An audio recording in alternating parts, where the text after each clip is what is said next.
जय जिनेन्द्र सभी को। आत्मानुशासन की कक्षा अपन प्रारंभ करते हैं और सबसे पहले करते हैं अपन मंगलाचरण। मंगलाचरण आप सभी की स्क्रीन पर आ रहा है। आप और हम सभी हाथ जोड़कर विनय पूर्वक मंगलाचरण करते हैं। लक्ष्मी निवास निलयम विलीन विलयम निधाय वीरम आत्मानुशासनमहं वक्षे मोक्षाय भाव्यानाम। जो लक्ष्मी के निलय रूप उन अविनाशी प्रभु को उर्धार ग्रंथ रचूं आत्मानुशासन भव्य जनों को है शिविकार। भव्य जनों को है शिविकार। यह आत्मानुशासन नामक ग्रंथराज है। आज से लगभग 1300 वर्ष पूर्व आचार्य गुणभद्र देव द्वारा संस्कृत भाषा में इस ग्रंथराज की रचना की गई। इसमें 270 श्लोक हैं और उन 270 श्लोकों में से हम 191 श्लोक पढ़ चुके हैं और आज हम 192 नंबर का श्लोक पढ़ेंगे। और यदि आप लोगों में से कोई कल वाला श्लोक सुनाना चाहते हो या उसका अर्थ बताना चाहते हो कि कल हमने क्या बात पढ़ी थी, तो पहले आप लोगों को रेज हैंड करने के लिए आमंत्रित करते हैं और इसको सुनने के लिए पहले अनम्यूट करते हैं। प्रीति जी, आपको आप बताएं। जय जिनेन्द्र सभी को। जय जिनेन्द्र। कल के श्लोक में आचार्य गुणभद्र विषयों की त्यागी व्रति मुनिराज आदि को विषयों की अभिलाषा से होने वाले अनर्थ के बारे में इस छंद में बताया गया है। तो उन्होंने आचार्य गुणभद्र कह रहे हैं कि जो 5 इंद्रियों के में रसे बसे लोग हैं, वो जो विषयों की अभिलाषा करते हैं तो उनका तो अनर्थ होता ही है, किंतु जो मुनिराज या व्रती हैं वो अगर विषयों की अभिलाषा करते हैं तो उनका बहुत अनर्थ होता है, क्योंकि वो मुक्ति मार्ग की ओर अपना कदम आगे बढ़ा रहे हैं और उनकी विषय अभिलाषा करने से उनका मुक्ति मार्ग निश्चित रुकेगा और प्रभावित होगा। उसी प्रकार उदाहरण देके उन्होंने बताया, उसी जिस प्रकार रोगी को कोई रोगी हो उसे चिकनी वस्तुएं, घी आदि की वस्तुएं आवश्यक हैं, उसे नुकसान करेंगी, किंतु अन्य लोग अगर कोई खाएं, उन पदार्थों का सेवन करें तो उनको वो उतना नुकसान नहीं करेंगे। बहुत अच्छा आपने बताया प्रीति जी, बहुत बहुत धन्यवाद। और अब अपन चलते हैं जल्दी से आगे और अगला श्लोक जो अपने क्रम प्राप्त है 192 नंबर का, वो आपकी स्क्रीन पर लाते हैं। देखिए 192वां श्लोक आपकी स्क्रीन पर आ चुका है। ये हिरणी छंद है और हिरणी छंद पहले भी अपन पढ़ चुके हैं, उसी प्रकार इसे पढ़ते हैं। अहित विहित प्रीति प्रीतम कलत्रमपि स्वयं सकृद पक्रतम श्रुत्वा सद्यो जहाति जनोप्ययम स्वहित निरतः साक्षात् दोषम समीक्ष भवे भवे विषय विस्वद ग्रासाभ्यासम कथम कुरुते बुधः। अहित विषय में अनुरागी भी प्रिय नारी तजता तत्काल, एक बार भी सुन लेता यदि वह उसकी खोटी चाल। दोष देखता विषयों के भव भव में निज हित रत साक्षात, तो भी विषय रूप विषमिश्रित भोजन का क्यों लेता स्वाद। क्या कहते हैं आचार्य गुणभद्र देव इस श्लोक के अंदर कि अहित विहित प्रीति ही, कि जिसकी प्रीति, जिसका प्रेम अहित में लगा हुआ है।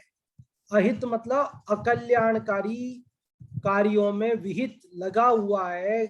प्रीति प्रेम मतलब जो व्यक्ति स्वयं ही अहित में प्रेम करता है, अर्थात दुराचारी है, खुद गलत काम करता है, ऐसा व्यक्ति भी प्रीतम कलत्रम अपि, प्रीतम कलत्रम अपि मतलब प्रिय स्त्री को भी, प्रीतम मतलब प्रिय, कलत्र मतलब पत्नी स्त्री, प्रिय स्त्री को भी, अपि मतलब भी, स्वयं स्वयं ही अपने आप ही, सकृद, सकृत मतलब एक बार, अपकृतम, सकृद अपकृतम है ना, संधि विच्छेद करेंगे तो सकृत अपकृतम, सकृत मतलब एक बार, अपकृतम मतलब अपकार करते हुए, अपकार मतलब दुराचार करते हुए, श्रुत्वा सुनकर, सद्यो शीघ्र ही, सद्य मतलब शीघ्र जल्दी, जहाती छोड़ देता है, जनः अपि अयम, जनः मतलब व्यक्ति, अयम अपि भी, अयम यह, कि यह व्यक्ति, ये लोग जो स्वयं अहित में लगे हुए हो, स्वयं दुराचारी हो, और फिर भी यदि वे एक बार भी दुराचार की बात किसी से सुन लेवे तो अपनी प्रिय पत्नी को भी स्वयं शीघ्र ही छोड़ देता है। बात समझ में आई कि नहीं आई? फिर से बोलता हूं कि जैसे कोई व्यक्ति भले दुराचारी हो, मतलब खुद भले ही खोटा काम करता हो, लेकिन यदि वह ये बात किसी से एक बार भी सुन ले कि उसकी पत्नी ने दुराचार किया है, वह बदचलन है, तो वह उसे तुरंत ही त्याग देता है। किसी को उपदेश दे के समझाना नहीं पड़ता कि तू छोड़ दे, वो खुद ही छोड़ देता है। खुद भले ही दुराचारी है, लेकिन फिर भी वह अपनी प्रिय पत्नी, मतलब ऐसा नहीं कि उसे वह पत्नी प्रिय ना हो, प्रिय पत्नी को भी यदि एक बार भी, इसके सारे भाव की चर्चा तो अभी करेंगे, सामान्य अर्थ आप समझ लें।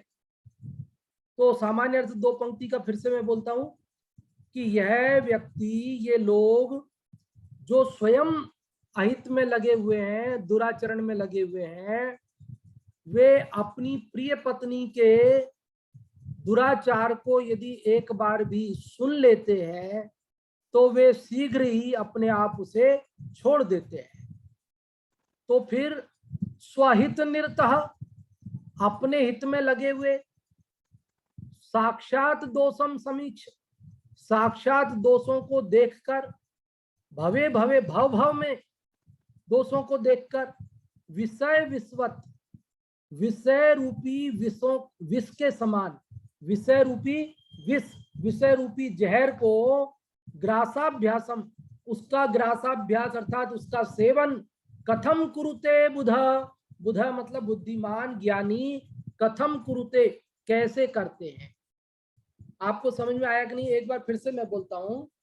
देखो, इसमें उदाहरण से बात की है, शुरू की दो पंक्तियों में उदाहरण दिया है और नीचे की पंक्ति में सिद्धांत जो कहना चाहते हैं वो बताया। आचार्य गुणभद्र देव ये कह रहे हैं कि देखो, लोक में तो ऐसा है कि जो व्यक्ति नासमझ हो ना, खुद दुराचारी है, समझता ही नहीं, मूर्ख है, फिर भी इतना तो समझता है कि यदि उसको ये बात सुनने मिले कि उसकी पत्नी ने कोई गलत काम किया है तो वह उसे तुरंत ही छोड़ देता है। एक बार गलत काम करने की बात सुन के ही छोड़ देता है। लेकिन जो बुद्धिमान होते हुए भी और अपने हित में लगा हुआ होने पर भी, और जो भाव भाव में इन विषयों के दोषों को देख चुका हो, वह भी इन जहरीले विषयों को क्यों सेवन करता है, ये प्रश्न आचार्य गुणभद्र देव ने पूछा है। आप में से जो भी इसका अर्थ बताना चाहते हैं वे लोग रेज हैंड कर सकते हैं। बहुत सरल है, कठिन नहीं है बात। हाँ जी, जो भी बताना चाहते हैं रेज हैंड कर सकते हैं। और यदि कोई बात समझ में नहीं आई हो तो आप पूछने के लिए भी रेज हैंड कर सकते हैं कि हमें ये बात समझ में नहीं आई, ये शब्द का अर्थ समझ में नहीं आया, या ये वाक्य समझ में नहीं आया। जो भी आप पूछना चाहते हैं पूछ सकते हैं। रंजना जी, आपको अनम्यूट किया है, आप पूछना चाहते हैं या बताना चाहते हैं? जय जी ने पंडित जी, मैं पूछना चाहती है, आखिरी की जो लाइन में है, तो भी विषय रूप विष मिश्रित भोजन का क्यों लेता स्वाद, क्या इसका क्या अर्थ होगा? हाँ, तो भी मतलब फिर भी कब, कि जब भाव भाव में इन विषयों के दोषों को देख चुका है, कि भाव भाव में इन विषयों का सेवन किया और दुख पाया, ये बात भाव भाव में देख चुका है, तो भी फिर भी इस विषय रूपी विष मिश्रित भोजन, अर्थात ये विषय कैसे हैं, विष मिले हुए भोजन के समान, जहर जिस भोजन में मिला दिया गया हो ऐसा यह विषय है।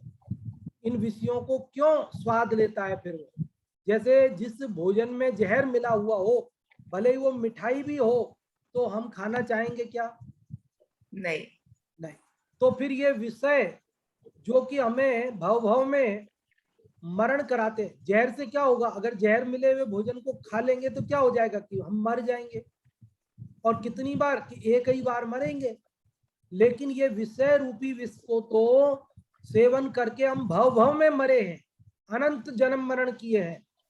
तो फिर ये जब एक बार जिससे मरते हैं, ऐसे विषैले भोजन को कोई नहीं करता है, तो फिर इस विषय रूपी विष का सेवन क्यों करता है? समझ में आया रंजना जी? हाँ हाँ पंडित जी, आ गया मुझे सब। हाँ जी, धन्यवाद। अर्थ करके बताओ, क्या कह रहे हैं? इसका श्लोक का अर्थ करूं क्या मैं? हाँ जी, करें। इस श्लोक में मतलब विषयों का दोष को जानकर उनके सेवन में बताया कि कैसा आश्चर्य है कि अहित विषय में अनुरागी भी प्रिय नारी तस्ता तत्काल। मतलब अहित के विषय में अनुरागी जो मनुष्य मतलब कि अहित विषय के जो रहता है, ऐसे अहित को जानकर अपनी प्रिय नारी को भी तजता है तत्काल। एक बार भी सुन लेता है यदि वो उसकी खोटी चाल, यदि वो स्त्री के विषय में जान लेता है कि इसका मतलब ये खोटी है, इसके चाल चलन ठीक नहीं है, तो वो उसको तत्काल त्याग देता है। ऐसे ही बताया कि जो विषयों के दोष देखता है वो भव भव में निहित रत साक्षात है कि वो भव भव में दुख को पाता है। इसका उदाहरण भोजन से दिया गया है कि जैसे विष मिश्रित भोजन को कोई व्यक्ति एक बार खा लेता है तो तत्काल मर जाता है, ऐसा ही जो विषय रूपी विष को मतलब भोगते, विषयों को भोगते हैं, वो भव भव में दुख को प्राप्त होते हैं। हाँ जी, बहुत अच्छा प्रयास आपने किया, बहुत बहुत धन्यवाद रंजना जी। दो शब्दों के बारे में थोड़ा सा बताना चाहेंगे, और जैसे शुरू का शब्द था अहित विषय में अनुरागी भी, तो यहाँ अहित विषय में लगा हुआ वो व्यक्ति है स्वयं, मतलब यहाँ ये बता रहे हैं कि देखो परस्पर विरोधी विलोम शब्द बता रहे हैं आपको कि पहला शब्द है अहित विषय प्रीति, और इसका विलोम शब्द आया आगे स्वहित निरतः, दूसरी पंक्ति का तीसरी पंक्ति का पहला शब्द, मतलब तुलना की है कि एक और तो वो व्यक्ति है जो अहित में प्रेम कर रहा है, मतलब जो मूर्ख व्यक्ति है, खुद ही अपना बुरा कर रहा है, खुद ही बुरे कामों में लगा हुआ है, और दूसरी ओर उससे विलोम जो अपने हित में लगा हुआ है, ऐसा बुद्धिमान व्यक्ति है। तो परस्पर विरोधी बात कही। परस्पर विरोधी बात क्या कही कि एक और तो वो मूर्ख व्यक्ति है, समझता ही नहीं, तो भी इतनी बात समझता है कि भाई अगर स्त्री ने, उसकी प्रिय पत्नी ने भी कोई दुराचरण किया है तो वह उसे छोड़ देता है। ऐसा नहीं है कि उसके लिए लोगों को समझाना पड़ता है बार बार, या बार बार वो देखता है तब छोड़ता है, ऐसा नहीं है। लेकिन दूसरी ओर आश्चर्य यह है कि बुद्धिमान होते हुए भी और अपने हित में लगे हुए होने पर भी ये बात है, क्योंकि पिछले श्लोक में क्या बात चल रही थी कि दृष्ट्वा जन्म ब्रजसी किम विषयाभिलाषम, मुनिराज को संबोधित करके कहा ना कि हे मुनिराज, आप सामान्य जनों को देखकर क्यों विषयों की अभिलाषा करते हो। तो यहाँ कह रहे कि एक और तो सामान्य जन है जो कि अहित में लगे हुए हैं, वो सामान्य जन भी एक बार अपनी प्रिय पत्नी का दुराचार सुनते तो छोड़ देते, तो आप तो स्वहित में लगे हुए बुद्धिमान हो, और फिर भी आप इन विषयों के दोषों को भव में देख चुके होने पर भी नहीं छोड़ते हो, तो ये बड़े आश्चर्य की बात है। क्यों नहीं छोड़ते हो, ये बात कह रहे हैं।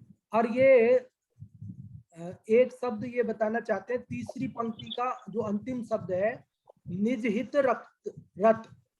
तो निज हित रत ये व्यक्ति है, मतलब जो अपने हित में लगा हुआ है, साक्षात है ना, जो अपने हित में लगा हुआ है वह व्यक्ति साक्षात दोषों को देख लेता है विषयों के भव भव में, तो भी इन विषय रूपी मिश्रित भोजन के समान विषयों को क्यों स्वाद लेता है। बहुत अच्छा आपने बताया है, मैंने तो वैसे ही थोड़ा सा और खुलासा हो इसलिए इसको बताया। और अभी रश्मि, हाँ क्या कह रहे हैं? पंडित जी, अब अच्छे से समझ में आया। हाँ चलो धन्यवाद आपके लिए। और अभी रश्मि जी आपको अनम्यूट करते हैं, आप क्या बताना चाहते हैं, पूछना चाहते हैं? जय जिनेंद्र। जय जिनेंद्र। मैं अर्थ करूं? हाँ जी। इस श्लोक में यह बताया कि जिस प्रकार दुराचारी व्यक्ति अपनी प्रिय पत्नी को के दुराचरण के कारण वह यदि एक बार भी उसके दुराचरण की बात सुन लेता है वह तुरंत ही उसका त्याग कर देता है। तो हम विषयों जो अपने निज हित के लिए विषयों में भ्रमण करते हुए भी विषय रूपी विषय में क्यों आनंद लेते हैं। यहाँ विषय मिश्रित भोजन का उदाहरण दिया है कि जिस प्रकार हम विषयों में अनुरक्त होते हैं उस प्रकार यदि हम विष मिश्रित भोजन का स्वाद लेते हैं तो हम अपने निज हित की रक्षा कैसे कर सकते हैं। हाँ जी, बहुत बहुत धन्यवाद। और अब इसका पाठ करने के लिए आमंत्रित करते हैं, आप में से जो भी पाठ करना चाहते हैं संस्कृत या हिंदी से वे लोग रेज हैंड कर सकते हैं। और अनम्यूट किया है नीलम जी आपको, आप बताएं। सभी को जय जिनेंद्र। अहित विहित प्रीति प्रीतम फलत्रमपि स्वयं सप्रथम श्रुत्वा सद्यो जहाति जनोप्ययम् स्वहित निरत साक्षात् दोषं समीक्ष्य भवे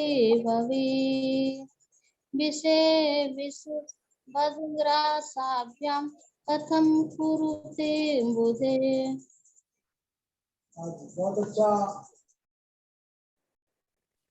बहुत अच्छा आपने पाठ किया नीलम जी, बहुत बहुत धन्यवाद। और अब हिंदी वाले का पाठ करने के लिए जो भी चाहते हैं वे लोग रेज हैंड कर सकते हैं। और ये मुस्कान स्वस्ति ने रेज हैंड तो किया है, लेकिन ये कोई मम्मी पापा तो है नहीं है इनके साथ में, क्या करें बेटा, कोई मम्मी पापा को बुलाओ ना। इसकी मुस्कान की एज कितनी है? मुस्कान की 14 years। 14? अच्छा, झूठ तो नहीं बोल रहे बेटा? ठीक है, पहले ब्लॉक कर दिया था यूट्यूब वालों ने, इसलिए पूछना पड़ रहा है ना। चलो बताओ जल्दी से। नहीं। हाँ, अहित विषय में अनुरागी भी प्रिय नारी तजता तत्काल एक बार भी सुन लेता है यदि वह उसकी खोटी चाल दोष देखता विषयों के भव में निज हित रत साक्षात तो भी विषय रूप विषमिश्रित भोजन का क्यों लेता स्वाद। हाँ, बहुत बहुत धन्यवाद। और अब अपन बेटा मम्मी पापा किसी को बिठाना तभी पूछ पाएंगे, है ना। और अभी अपन इसमें आगे इसके भाव की चर्चा करते हैं। देखिए इसके अंदर क्या बात कही गई है। इस श्लोक में ये बात बताई है कि भैया ये जो 5 इंद्रियों के विषय हैं ये तो जहर मिले हुए भोजन के समान है। जहर मिले हुए भोजन के समान कहना भी कम है, क्योंकि जहर मिले भोजन को खाने से तो एक बार मरण को प्राप्त होगा, लेकिन इन विषयों का सेवन करने से तो अनंत बार मरण को प्राप्त होगा। इसलिए विषय विष मिश्रित भोजन से उपमा दी है। क्या करे, उपमा देने के लिए ज्यादा जगत में जो वस्तुएं हैं उन्हीं में से तो कुछ देंगे ना, और कहाँ से लाएंगे। लेकिन उसका भाव तो ये समझना कि वो तो एक बार ही मरण को कारण बनते हैं, लेकिन ये तो अनंत मरण का कारण बनता है। इसलिए ये विषय विष मिश्रित भोजन है, इसको कोई समझदार आदमी नहीं खाता है, तो जिससे बार बार मरण होता है ऐसे विषयों का सेवन क्यों करता है। और दूसरी ओर ज्ञानी होकर, समझदार होकर भी ऐसा करता है। जो अज्ञानी है वो भी इतनी बड़ी गलती नहीं करता है, तो ज्ञानी इतनी बड़ी गलती क्यों करता है, ये बात आचार्य गुणभद्र देव इस श्लोक में कह रहे हैं। देखो, एक उदाहरण इसमें जो दिया है वो बड़ा मार्मिक उदाहरण है। उसमें कई उसके अंदर बिंदु है, उसके अंदर समझने के। क्या बिंदु है? देखो, एक तो मैंने आपको ये बताया कि अहित विषय प्रीति, और उसका विलोम लगाया स्वहित निर्तः बुधा। मतलब तुलना कर रहे हैं कि एक ओर तो वो अज्ञानी है जो स्वयं अहित में लगा हुआ है, और दूसरी ओर वो ज्ञानी है जो अपने हित में लगा हुआ है। तो अज्ञानी भी जब इस प्रकार सावधानी रखता है तो ज्ञानी तो कम से कम सावधानी रखे। दूसरा, उधर एक देखो आप कैसा, वहां तो श्रुत्वा शब्द था और यहाँ है समीक्ष, भवे भवे समीक्ष। मतलब क्या था? वहां तो श्रुत्वा मतलब उसने अपनी प्रिय पत्नी का दुराचरण सुना मात्र है, देखा नहीं है। सुने हुए बात में संशय है, सही भी हो कि गलत भी हो, लेकिन सुनने मात्र से भी वह उसका त्याग कर देता है। और यहां तो उसने विषयों का सेवन कर करके देखा है, मरण को प्राप्त किया है, इसलिए वो सुनकर त्याग देता है, और ये देखकर भी नहीं त्याग रहा है। ये आश्चर्य है ना। तीसरी बात कि वहां तो क्या था, किसको त्यागा था उसने? प्रीतम कलत्रम, अपनी प्रिय स्त्री को त्याग दिया था। और यहाँ उससे उल्टा, यहाँ क्या है? कौन सी प्रिय चीज है क्या? अरे यहाँ तो विश्ववद विषय, यहाँ तो विश्व रूपी विषय है। वहां तो प्रिय पत्नी थी जिसका उसने त्याग किया, और यहाँ तो विषैले ये है विषय, इनको त्यागने में तुझे क्या दिक्कत है? और वहां पर था सद्य, सद्य मतलब शीघ्र ही छोड़ देता है। और यहाँ क्या है? भवे भवे समीक्ष। अरे तू अनेक भवों में देख चुका है, वहां तो तूने एक ही बार में सुन करके शीघ्र ही छोड़ दिया और बिना समझाए स्वयं छोड़ दिया। और यहाँ तो तेरे को आचार्य भगवान समझाते हैं, जिनवाणी माता समझाती है, इतना सब कुछ तूने बारंबार उसको देखा है, तो भी तू उसे छोड़ना नहीं चाहता। कारण क्या है? आखिरकार कारण क्या है कि हम भव भव में उनका कष्ट पाते हुए भी हम उसे छोड़ना नहीं चाहते हैं? तो दरअसल बात यह है कि हमें ये कष्टदायक लगे ही नहीं। सही बात तो यह है, सही बात तो यह है कि हमें ये बुरे नहीं लगते, बल्कि हमें ये विषय अच्छे लगते हैं। गुड़ लपेटी तलवार से उपमा दी है इसकी। गुड़ लपेटी तलवार, जैसे तलवार हो और उसके ऊपर गुड़ लपेटा हुआ हो, तो कोई व्यक्ति ऐसा चखे, उसे चाटे तलवार को, तो क्या होगा? मीठी मीठी लगेगी, गुड़ लिपटा हुआ उसके। लेकिन वो ऐसा चाटेगा तब क्या होगा कि वो मीठी तो लगेगी, लेकिन थोड़ी देर में ऊपर से गुड़ की परत हटेगी तो वो जबान कट जाएगी तलवार से, और फिर जीवन भर स्वाद नहीं ले सकेगा। इसी प्रकार ये पांच इंद्रियों के विषय क्या है कि थोड़ी देर मधुर लगते हैं, अच्छे लगते हैं, लेकिन इससे जबान कटती है। मतलब निगोद आदि ऐसी अवस्थाओं में चला जाएगा कि जहां पांच इंद्रियां ही नहीं रहेगी, मात्र एक इंद्री बचेगी, और उन इंद्रियों के विषय भी नहीं मिलेंगे, तब क्या करेगा? समझ रहे हैं? कहीं दीनहीन कंगाल होंगे और पेट भर भोजन तक नहीं मिलेगा और कुछ नहीं मिलेगा, तरसते रहेंगे। तो यहाँ कह रहे हैं भाई ये गुड़ लपेटी तलवार के समान है। जैसे ऐसे मैसेज आते हैं ना आजकल, अपने मोबाइल वगैरह रखते हैं हम लोग, तो मोबाइल पे ऐसे मैसेज आते हैं कि आपके नंबर को चूज किया गया है ड्रॉ से और आपको इतने करोड़ रुपए की लॉटरी लगी है, प्राइज मिला है। नाना प्रकार के प्राइज के मैसेज आते हैं ना। बोलो, जो लोग उस मैसेज के चक्कर में पड़ जाते हैं और वे उसका रिप्लाई करते हैं, उसके लिंक पर क्लिक करते हैं, क्या निष्कर्ष निकलता है कि जो गांठ की पूंजी है उसे भी ठगा जाते हैं और फिर पछताते हैं। तो जैसे ये प्राइज वाले जो मैसेज आते रहते हैं अनजान, वे हमें अच्छे तो लगते हैं, लेकिन यदि हम उसका सेवन करें, उसमें लग जाएं, उसके अनुसार करने लगें कि आप पहले इतने रुपए हमारे खाते में जमा कराइए, आपका रजिस्ट्रेशन होगा, फिर आपको ये मिलेगा, कार मिलेगी, वो मिलेगा, और फिर बाद में पता चला कि जो 50,000 रुपए जमा किए वो भी चले गए। तो उसी प्रकार ये 5 इंद्रियों के विषय भी ये प्राइज जीतने वाले जो फर्जी मैसेज आते हैं, इन जैसे ही लुभावने हैं कि ये लगते तो लुभावने हैं, लेकिन इनका सेवन करने पर भव भव में कष्ट प्राप्त होता है। इन्हीं विषयों के चक्कर में तो रावण नरक चला गया। बोलो, रावण नरक गया क्यों? क्योंकि ये विषयों के चक्कर में। तो ये विषय दरअसल है तो दुखदाई, लेकिन हमें लगते कैसे हैं? सुखदाई। जग लगते हैं जग भोग रंगीले, ऊपर मीठे हैं जहरीले। भजन के अंदर पंक्ति आती है कि दिखते हैं जग भोग रंगीले। ये 5 इंद्रियों के भोग कैसे लगते हैं? रंगीन लगते हैं, अच्छे लगते हैं, लेकिन ऊपर मीठे हैं जहरीले। ऊपर से तो मीठे लगते हैं, लेकिन अंदर देखो इनका स्वरूप तो कैसे है? जहरीले हैं, जहर के समान है। और जहर के समान की भी अपन ने चर्चा की कि जहर तो एक बार मारता है और ये भव भव में मारते हैं, अनंत जन्म मरण कराते हैं।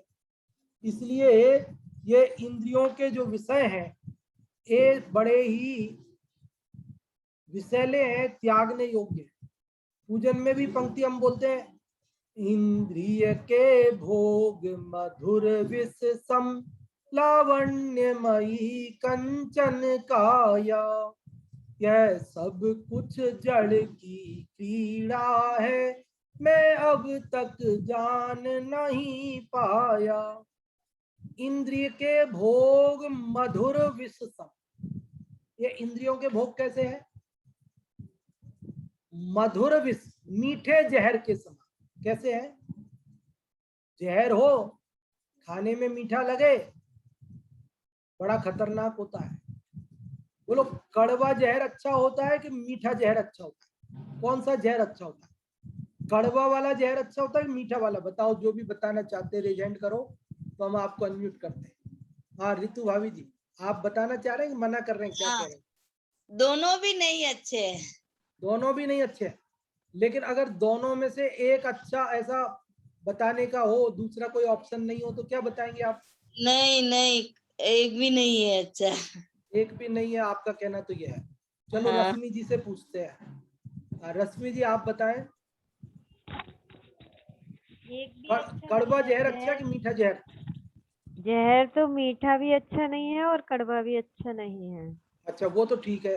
अब हमारा प्रश्न तो यह है कि दोनों में से एक चूज करना है, कौन सा चूज करेंगे? कोई सा भी नहीं चूज करेंगे। अच्छा, नहीं करेंगे, आप भी नहीं करेंगे। चलो और किसी को पूछते हैं। रंजना जी आप बताएं, कड़वे और मीठे जहर में से कौन सा ज्यादा खतरनाक है? बताइए। मीठा जहर खतरनाक होता है कि हाँ, कड़वा जहर। बहुत कड़वा अच्छा जहर बताया। तो हाँ बोले। कड़वा जहर तो एक बार में मतलब नाश कर देता है, पर मीठा जहर धीरे धीरे धीरे धीरे अपना असर दिखाता है, इसलिए ज्यादा खतरनाक मीठा जहर है। नहीं तो ये तो कड़वा जहर ज्यादा खतरनाक हुआ ना, इस हिसाब से तो एक बार में ही काम तमाम कर देता। मीठा तो धीरे धीरे मारेगा, तो वो तो कोई बात नहीं हो, तो धीरे धीरे तो मरना ही, आयु पूरी हो रही है। तो वो उसके स्वाद में पंडित जी वो इतना लीन हो जाता है कि उसे मालूम ही नहीं रहता कि मैं मौत के करीब जा रहा हूँ। नहीं चलो, आपकी अपेक्षा ठीक है। अभी हम सुमित जी को पूछते हैं। चलो सुमित जी, आप बताएं कड़वे और मीठे जहर में से कौन सा ज्यादा खतरनाक है? हाँ जी जय जिनेन्द्र, कड़वा जहर मतलब मीठा जहर अधिक खतरनाक है, क्योंकि कड़वे जहर से तो अपन सावधान हो जाते हैं, जरा सा मुंह पे लगाया और पता लग जाएगा और उसको तुरंत कुल्ला कर लेंगे, लेकिन मीठे में पता नहीं लगेगा। इसी प्रकार ये विषय भी मीठे जहर है। बहुत अच्छा, बहुत अच्छा, यही जवाब हम सुनना चाहते थे। देखो कड़वा जहर तो इतना खतरनाक नहीं है। क्यों? क्योंकि कड़वा तो जैसे ही गलती से मान लो अपन ने मुंह में रख लिया तो तुरंत कड़वा लगेगा ना, तो थूक देंगे तो बच जाएंगे। लेकिन अगर मीठा जहर हुआ तो मुंह में रखेंगे तो अच्छा लगेगा, तो खा जाएंगे हम तो, और खा जाएंगे, ज्यादा मात्रा में खा जाएंगे, तो मरना सुनिश्चित है। समझ गए? तो कड़वा जहर, जहर तो दोनों जहर है, ये बात सही है, दोनों मारते, ये बात सही है, लेकिन कड़वा जहर से ज्यादा खतरनाक मीठा जहर है। देखो जो मतलब बदमाश व्यक्ति, बदमाशी सामने जिसकी दिखती है उससे तो सावधान हो जाते हैं, लेकिन जो ऊपर से भोला भाला नजर आता है, सज्जन नजर आता है, ऐसे बदमाश व्यक्ति से ठगा जाता है व्यक्ति। तो ये मीठा जहर है, 5 इंद्रियों का विषय, और यह जीव के लिए और भी अधिक भयानक है। इसलिए बंधुओं, हमें इन 5 इंद्रिय विषयों से बचना चाहिए, उनमें लीन नहीं होना चाहिए। हमने 5 इंद्रिय विषयों में किस प्रकार से अपना अहित किया है, अनंत जन्म मरण तो किए ही, इस भाव में भी देखो जरा सा हम टीवी मोबाइल ज्यादा देखने तो आंखें खराब हो जाती है, कम उम्र में ही मोटे मोटे चश्मे लग जाते हैं, और थोड़े समय बाद ही ऑपरेशन की नौबत आ जाती है। कैसी कैसी दशाएं बनती है। और थोड़ी सी ज्यादा हम गाने वाने सुनने लग जाए, फिल्म में वगैरह कान में लगा के वो सुन लेते बच्चे, तो कान खराब हो जाते हैं जल्दी ही। और जरा सा अगर मान लीजिए कोई भोजन को ज्यादा करने लग जाए, मीठा वगैरह खाने लग जाए, तो शुगर आदि की बीमारी रहने लग जाती है, कहीं पेट खराब रहने लग जाता है, कहीं अल्सर, एसिडिटी, कोई चरखा वगैरह भोजन करने लगे तो उससे हो जाती है। तो नाना प्रकार से हम यहाँ भी दुख पाते हैं, इस लोक में भी इन विषयों से दुख पाते हैं, और परलोक में भी दुख पाते हैं। देखो इन विषयों में यदि सचमुच सुख होता तो तीर्थंकर इनका त्याग क्यों करते? अरे उन्हें सुखी होना था ना, तो जब इनमें सुख था तो इनको छोड़ते क्यों? अरे इनमें सुख नहीं था तभी तो उन्होंने इन्हें छोड़ा, और जब इन्होंने छोड़ा तभी तो वे सच्चे सुखी हुए। इसलिए बंधु, ये विषयों में सुख नहीं है और फिर भी हम इन्हें क्यों नहीं छोड़ते हैं, ऐसा आचार्य गुणभद्र देव इस श्लोक में ऐसा प्रश्न हमसे पूछते हैं। और उदाहरण बड़ा प्यारा देते हैं कि नासमझ व्यक्ति, स्वयं दुराचारी व्यक्ति भी अपने प्रिय पत्नी के दुराचरण की बात एक बार भी सुन भी लेता है तो भी स्वयं ही तुरंत ही छोड़ देता है। देखो कोई शराबी पीता हो ना, शराबी व्यक्ति हो, स्वयं शराब पीता हो, लेकिन यदि एक बार ये सुन लेना कि उसके बेटे ने शराब पी है तो क्या होता है? व्यक्ति स्वयं चैन स्मोकर हो, दिन भर सिगरेट पीता हो, एक खत्म हुई तो दूसरी जलाता नहीं है, माचिस की दिया सलाई नहीं रखता है, माचिस नहीं जलाता है, वो उसी बची हुई से दूसरी जलाता है, मतलब रेगुलर चलता है, चैन स्मोकर। यदि उसे ये पता चले कि उसके बेटे ने एक बार सिगरेट पी ली है तो बोलो क्या करता है? उसे डांटता है, मारता है, पीटता है, रोकता है। वो कहते पापा आप तो इतनी सारी पीते हो, मैंने एक पी ली तो क्या हो गया? तो क्या बोलेगा? अरे मेरी आदत गंदी पड़ गई है, मैं खुद ही पछता रहा हूं, मेरे से ये आदत सुधरती नहीं है, छूटती नहीं है, लेकिन तुम तो कम से कम ये गंदी आदत मत डालो।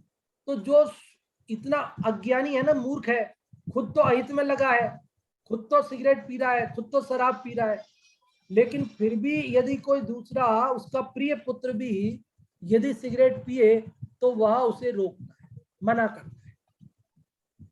तो समझदार व्यक्ति होकर भी ऐसा करे कि 5 इंद्रिय विषयों का सेवन करे तो वह कितना अज्ञानी होगा। ये बात इस श्लोक के माध्यम से आचार्य गुणभद्र देव ये कह रहे हैं कि बंधुओं, हमें इन 5 इंद्रिय विषयों की अभिलाषा त्यागनी चाहिए, क्योंकि ये भव भव में हमें दुख देने वाले हैं। ऊपर से मधुर लगते भले ही हैं, लेकिन ये मधुर है नहीं।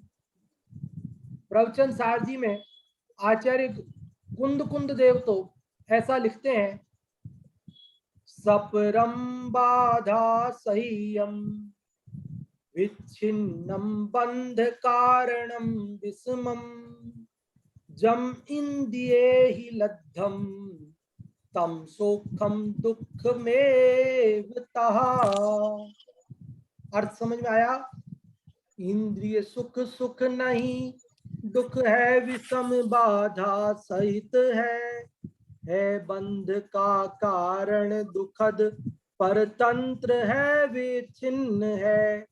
कि इंद्रिय सुख सुख नहीं है, वास्तव में वह दुख ही है, वह पराधीन है, क्षणि भंगुर है, वह नाना प्रकार के दुखों से आकुलता से सहित है।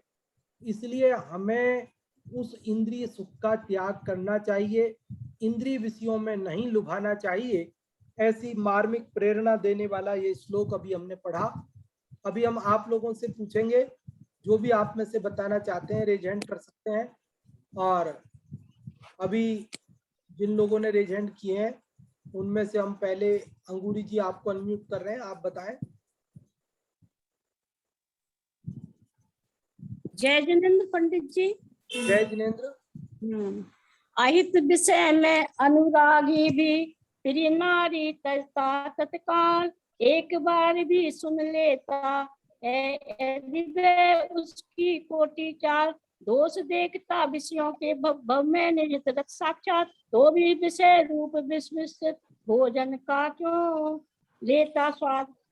इस श्लोक में ये बताया है कि जिस प्रकार कोई पुरुष अपनी पत्नी को बहुत अधिक चाहता है और उसका दुराचार सुन करके उसको तत्काल ही स्वयं छोड़ देता है, उसी प्रकार हितरत साक्षात और जो अपने आत्मा के हित करने में साक्षात सावधान है, वे विवेकी पुरुष भोजन विष मिश्रित भोजन क्यों करेंगे, नहीं करेंगे। और यदि जो करते हैं तो मतलब वह मरण को प्राप्त होते हैं। विष मिश्रित भोजन से तो एक ही जन्म में मरण को प्राप्त होते हैं। और जो विषय भोग, 5 इंद्रियों के विषय भोग हमको रमणीय लगते हैं, जैसे कि 5 इंद्रियों के विषय में अलग अलग बताया है कि स्पर्श में हाथी, रसना में घोड़ा और घ्राण में चक्षु में पतंगा और घ्राण में मृग। इस 5 इंद्रियों के विषय में एक ही विषयों में फंस कर प्राणियों ने अपने प्राण गंवा दिए हैं। उसी प्रकार यदि हम 5 विषयों के में रत रहेंगे तो हम हमारे यह भव और परभव दोनों ही खराब होंगे और अनंत संसार में भ्रमण करना पड़ेगा। हाँ जी अंगूरी जी, बहुत अच्छा आपने बताया। 5 इंद्रिय के विषयों के लालची जीवों में मुझे लगता है थोड़ी सी चूक हुई। रसना इंद्री में मछली है, रसना इंद्री में मच्छ है और घ्राण इंद्री में भंवरा है। हाँ, चक्षु इंद्री में पतंगा और कर्ण इंद्री में हिरण। और स्पर्शन का तो आपने सही बताया ही था, हाथी। और बहुत बहुत धन्यवाद, आपने बहुत अच्छा बताया। और अभी हम और कोई जो बताना चाहते हो वे रेज हैंड कर सकते हैं, तो हम उनको पूछेंगे। हाँ जी, आज जो आपने ये श्लोक सुना है इसमें आपको क्या बात समझ में आई या क्या बात समझ में नहीं आई, वो हाँ ये मुस्कान एंड स्वस्ति जी के नाम से आइडिया, अभी इनकी मम्मी है तो हम पूछ लेते हैं इनसे। हाँ जी बताएं। हाँ जय जिनेन्द्र। जय जिनेन्द्र। इस छंद में ये बताया गया है कि जो मतलब जो ऐसा व्यक्ति है जो खुद तो दुराचार कर रहा है मतलब जिससे उसने सुन लिया कि उसकी पत्नी दुराचार कर रही है, तो वो अपनी प्रिय पत्नी को भी छोड़ देता है। और जो ऐसा व्यक्ति है जिसने देखा है भव में कि ये मतलब तो वो देख के भी नहीं छोड़ता है। मतलब वो जो इसमें उदाहरण दिया गया है वो जहर मिश्रित भोजन का जो है वो उसके उदाहरण पे है। हाँ जी, बहुत अच्छा आपने बताया, बहुत बहुत धन्यवाद। और अभी और कोई बताना चाहते हैं? नहीं तो मैं छोटे प्रश्न बना करके पूछता हूँ आप लोगों को। आज जो हमने ये श्लोक पढ़ा, इसमें मुख्य रूप से क्या प्रेरणा दी गई है? आप एक वाक्य में भी बता सकते हैं, मुख्य रूप से क्या कहना चाहते हैं। अभी ये जो श्लोक है इसमें मुख्य रूप से क्या कहना चाहते हैं आचार्य गुणभद्र देव, संक्षेप में आप भले ही बताएं। इस पूरे श्लोक का क्या क्या कहना क्या चाहते हैं? हाँ सुधा जी आप बताएं। हाँ, जय जिनेन्द्र पंडित जी। जी जय जिनेन्द्र। इस श्लोक में बताया है कि विषय 5 इंद्रियों के विषयों को छोड़ना चाहिए, जे सुख कर रही हैं, जे अति दुख कर हैं। बहुत अच्छा आपने बताया कि इस श्लोक में 5 इंद्रिय विषयों को छोड़ने की प्रेरणा दी गई है, उन्हें दुखदायी बताया गया है। बहुत अच्छा आपने बताया। और अब हमारा इसी से रिलेटेड अगला प्रश्न है कि इन 5 इंद्रिय विषयों को दुखदायी बताकर छोड़ने की प्रेरणा देने के लिए क्या उदाहरण दिया गया है? उदाहरण क्या दिया गया है? उदाहरण जो भी आप में से बताना चाहते हैं वे लोग रेज हैंड कर सकते हैं। प्रीति जी आपको अनम्यूट किया है, आप बताएं। पंडित जी, ये उदाहरण दिया गया है इस श्लोक में कि जिस प्रकार कोई दुराचारी व्यक्ति होता है वो अपने प्रिय पत्नी का भी एक बार भी कुछ उसका दुष्चरित्र आदि का बच्चलन आदि का कुछ सुन लेता है तो वो उसको बिना सोचे समझे त्याग देता है। परंतु उसी प्रकार हम लोग को जो विषय भोग अच्छे लगते हैं वो वैसे मतलब अनर्थ करने वाले हैं और उनको हम नहीं छोड़ पाते हैं, तो उनको हमें छोड़ना चाहिए।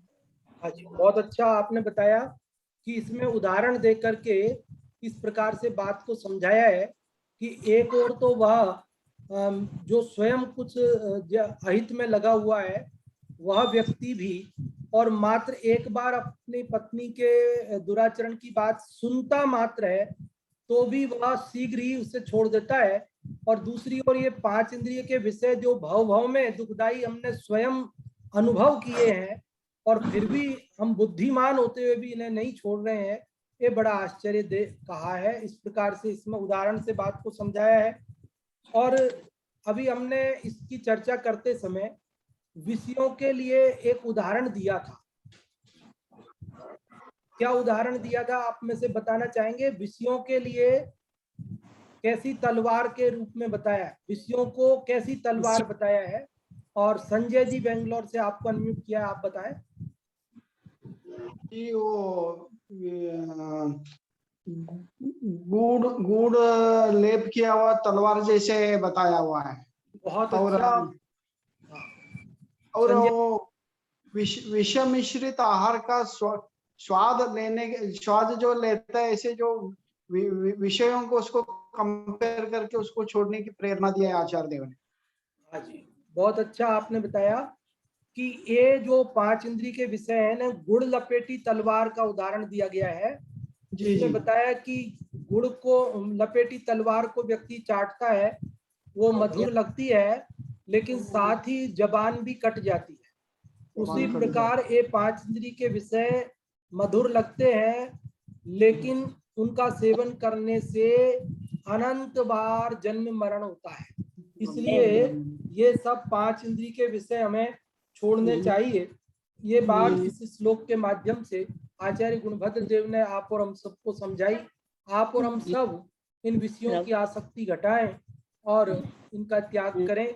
इस मंगल भावना से अभी की बात को विराम देते हैं और आमंत्रित करते हैं पंडित जी जय कुमार जी साहब कोटा को। पंडित जी साहब पधारें और नाटक समयसार जी की जो सुंदर कक्षा आपकी चलती है उसे प्रारंभ करावें। ज्ञान बात बहुत बहुत धन्यवाद पंडित खेमचंद जी साहब। बहुत सुंदर चर्चा आत्मानुशासन ग्रंथ के 152 नंबर के छंद पर आपकी यहाँ पर चली। और अब नाटक समय सार जी की कक्षा प्रारंभ करते हैं। मंगलाचरण के लिए सभी लोग हाथ जोड़ लेंगे।